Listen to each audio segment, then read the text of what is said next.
Good morning, and today I will be showing you how to solve geometric mean using leg theorem / boomerang.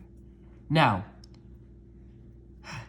the reason why this is called boomerang, or I call it boomerang, is because the way you're solving the problem is you're going from here, up, back down again, and then back to your stopping point. Now, why is that important? Well, it creates order. As you can see here, this whole line right here, this is the longest line, super long, right? It equals 13.5. And this little line over here is 6. But 6 is still part of this part. So this thing is still like equal to 6. It's 6 plus something that gives you 13.5.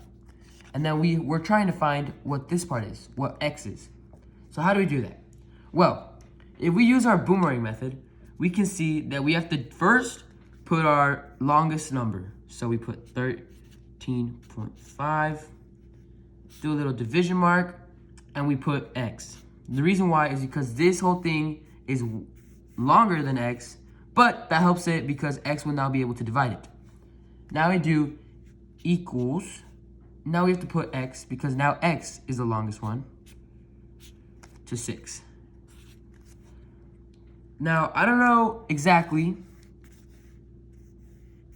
but I do know for a fact that this 13 is the sum of 6 plus something. So that means that this whole thing is going in a straight line, goes back up, and goes back down, and goes back down to 6. So what that means is that now the steps that we have to do is cross multiply. So doing our cross multiplying, do this. And simple as that. Now, all we have to do is multiply. So x times x equals x squared. And that is also equal to 13.5 times 6. Now, if you have any problems with multiplication, you could just go to Desmos and solve it. But luckily, I already know. So 13.5 times 6 is 81. But there's still a square root here. There's still a squared.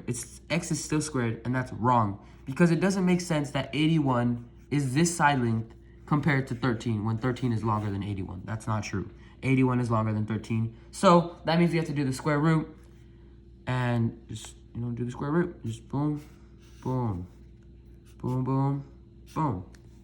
Now, that gives us an easier method of seeing the true value of x. So x squared, square root, is equal to x. X equals.